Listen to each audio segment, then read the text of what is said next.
तो पिछले एपिसोड में हमने देखा था कि गोल्डन हॉर्न मॉन्स्टर की हालत काफी ज्यादा खराब हो चुका था और धीरे धीरे उसकी लाइफ फोर्स कम होने लगा था और वो काफी ज्यादा तेजी के साथ में नीचे की तरफ गिरने लगता है। अब गोल्डन हॉर्न मॉन्स्टर के मरने की वजह से सभी लोग काफी ज्यादा खुश हो जाते हैं, पर हम वहीं पर लुओ फेंग को देखते हैं जो कि अभी भी खुश नहीं था, क्योंकि उसकी नजर सिर्फ मास्टर होंग और लिसन को खोज रहा था कि आखिर अब तक वो दोनों बाहर क्यों नहीं आए। वहीं हमें टीवी का सीन दिखाया जाता है जहां पर पॉडकास्टर बोल रहा था कि गोल्डन हॉर्न मॉन्स्टर अब मारा जा चुका है, पर इसमें हमारे दोनों लेजेंडरी हीरोज भी मारे जा चुके हैं क्योंकि हम उनके लाइफ फोर्स को डिटेक्ट नहीं कर पा रहे हैं, जो सुनकर लुओ फेंग काफी ज्यादा उदास हो जाता है। वहीं इस बात की वजह से पब्लिक भी काफी ज्यादा उदास हो जाती है क्योंकि होंग और लिसन उनके अर्थ के आन बान शान थे। वहीं अब लुओ फेंग को उदास देखकर बाबाता उसको उदास होने से मना करती है और कहती है कि हो सकता है कि मास्टर होंग और लिसन अभी भी जिंदा हो। लुओ फेंग पूछता है कि क्या तुम सच बोल रही हो। बाबाता कहती है कि तुम लोग जिस लाइफ डिटेक्टर का यूज कर रहे हो वो सिर्फ स्टूडेंट लेवल के ऊपर के कल्टीवेटर का ही एनर्जी सेंस कर पाता है, पर फाइट के दौरान मास्टर होंग और लिसन की सोल पावर काफी ज्यादा कम हो चुकी है और इसी की वजह से तुम्हारी मशीन उनको डिटेक्ट नहीं कर पा रही है। तो अभी अचानक से मीटिंग हॉल में मौजूद सभी लोग काफी ज्यादा हैरान हो जाते हैं और लुओ फेंग भी ये देखकर काफी ज्यादा परेशान हो गया था क्योंकि गोल्डन हॉर्न मॉन्स्टर होश में आ रहा था। अब इस चीज को देखकर पूरे दुनिया में खलबली मच जाती है और किसी को भी समझ में नहीं आ रहा था कि एक मरा हुआ मॉन्स्टर जिंदा कैसे हो सकता है। दूसरी तरफ लुओ फेंग भी देखकर काफी ज्यादा हैरान हो गया था और उसको भी समझ में नहीं आ रहा था कि आखिर ये कैसे हो सकता है। वहीं हम गोल्डन हॉर्न मॉन्स्टर को देखते हैं जिसकी लाइफ फोर्स बढ़ते बढ़ते 38 तक आ जाती है। वहीं अपने इस हाल की वजह से गोल्डन हॉर्न मॉन्स्टर काफी ज्यादा गुस्सा हो गया था और उसको समझ में नहीं आ रहा था कि इन मामूली अर्थवासियों ने मुझ जैसे महान गोल्डन हॉर्न मॉन्स्टर को इतना ज्यादा इंजर्ड कैसे कर दिया और वो काफी ज्यादा जोरों से रोर करने लगता है। तो अभी मास्टर होंग और लिसन गोल्डन हॉर्न मॉन्स्टर के बॉडी से बाहर निकल जाते हैं और नीचे गिरने लगते हैं। अब उनको देखकर तो गोल्डन हॉर्न मॉन्स्टर पागल ही हो जाता है और उनको मारने का डिसाइड करता है क्योंकि ये दोनों फ्यूचर में उसके लिए खतरा बन सकते थे। और बाबाता को पहले से ही पता था कि मास्टर होंग और लिसन जिंदा होंगे और इसीलिए उसने पहले ही दोनों सिल्वर गार्ड को ओशियन में भेज दिया था ताकि जैसे ही मास्टर होंग और लिसन मिले वो उनको बचाकर सही सलामत ले आए। वहीं हम गोल्डन हॉर्न मॉन्स्टर को देखते हैं जो कि मास्टर होंग और लिसन को मारने ही वाला था, पर तभी वहां पर दोनों सिल्वर गार्ड आ जाते हैं। तो गाइस मैं आपको सिल्वर गार्ड के बारे में बता दूं, ये अपने इच्छा अनुसार अपने हाइट को बड़े या छोटा कर सकते हैं। तो चलिए मेन स्टोरी की तरफ आते हैं और उनमें से एक गोल्डन हॉर्न मॉन्स्टर को रोकने लगता है तो दूसरा मास्टर होंग और लिसन को लेकर वहाँ से निकल जाता है। वहीं गोल्डन हॉर्न मॉन्स्टर उनको रोकने की कोशिश करता है पर कामयाब नहीं हो पाता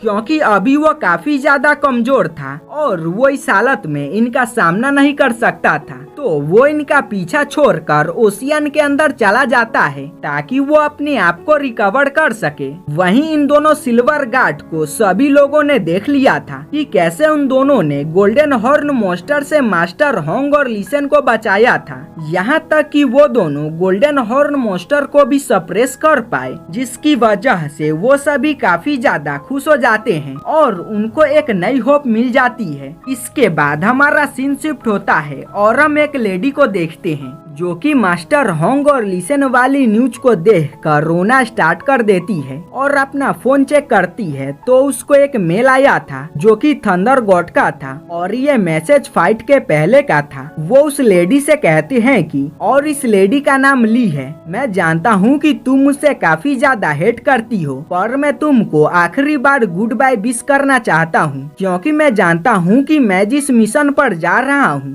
वहाँ से मेरा जिंदा वापस आना नामुमकिन है, तो हो सके तो तुम मुझे माफ कर देना। और हाँ, मैं तुमसे और अपने बच्चे से काफी ज्यादा प्यार करता हूँ जो पढ़कर वो काफी ज्यादा रिग्रेट करने लगती है और काफी ज्यादा जोरों से रोना स्टार्ट कर देती है। इसके बाद हमारा सीन शिफ्ट होता है और हमें क्वातो हेडक्वार्टर का सीन दिखाया जाता है, जहाँ पर हम जीआई को देखते हैं। तो अभी उसके पास में एक इंफॉर्मेशन आती है कि उसकी सबसे फेवरेट स्टूडेंट लिन यान फाइट के दौरान मारी जा चुकी है, जो सुनकर वो थोड़ा सा अपसेट हो जाते हैं। इसके बाद हम लुओ फेंग को देखते हैं, जो कि अपने घर पर आ चुका था और काफी ज्यादा परेशान था। बबाता उसको समझाने की कोशिश करती है और कहती है कि अब हम अर्थ को नहीं बचा सकते हैं, पर लुओ फेंग इस बात को मानने को तैयार नहीं था और कहता है कि मेरे जीते जी मैं अर्थ को डिस्ट्रॉय नहीं होने दूंगा, और कहता है कि कोई तो रास्ता होगा उस मॉन्स्टर को मारने का।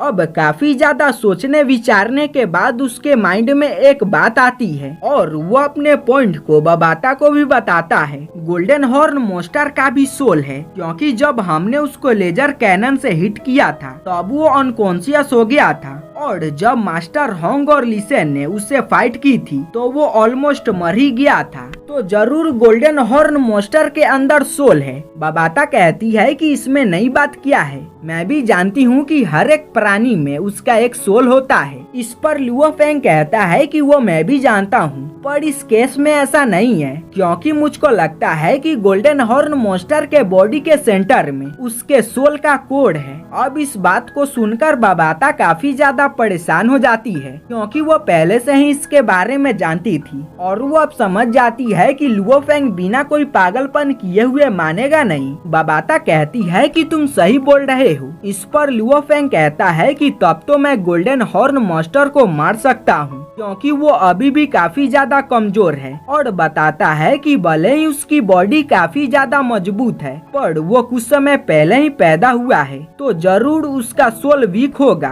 बस मुझे उसके बॉडी के अंदर जाकर उसके सोल को डिस्ट्रॉय करना होगा। इस पर बबाता उससे पूछती है कि आखिर तुम इसको कैसे करोगे, क्योंकि तुम्हारे दोनों वेपन तुम्हारे अभी के स्ट्रेंथ के हिसाब से उस मॉन्स्टर के बॉडी को नहीं छेद पाएंगे। इस पर लुओ फेंग कहता है कि तुम मेरी चिंता मत करो, क्योंकि मैं यूनबो प्लेनेट के टावर ऑफ विंड टेक्निक का यूज करने वाला हूँ। इस पर बबाता उसको ऐसा करने से साफ मना कर देती है और कहती है कि तुम इसके पावर को नहीं संभाल पाओगे। लुओ फेंग बोलता है कि मास्टर होंग और लिसेन ने तो सोल इम्यूलेशन टेक्निक को कंट्रोल कर लिया था, तो मैं ऐसा क्यों नहीं कर सकता। बबाता बताती है कि tower of wind technique soul emulation से भी काफी ज्यादा पावरफुल है और तुम इसके पावर को नहीं संभाल सकते। इसके बाद वो लुओ फेंग को ऐसा करने से साफ मना कर देती है और कहती है कि मुझे एक ही डिसाइबल को खोजने में पूरे 50,000 साल का समय लग गया, तो मैं तुमको इतनी आसानी से नहीं मरने दूंगी। इसके बाद वो लुओ फेंग से कहती है कि तुमने बिल्कुल सही कहा कि सोल इम्यूलेशन टेक्निक को मास्टर होंग और लिसेन ने कंट्रोल कर लिया था, पर इसकी वजह से वो कोमा में भी चले गए हैं, और बताती है कि मेरे कैलकुलेशन के हिसाब से उन दोनों को अब कभी भी होश नहीं आएगा, और वो फिर से लुओ फेंग को स्ट्रिक्टली ऐसा करने से मना कर देती है। अब इसकी वजह से लुओ फेंग काफी ज्यादा गुस्सा हो जाता है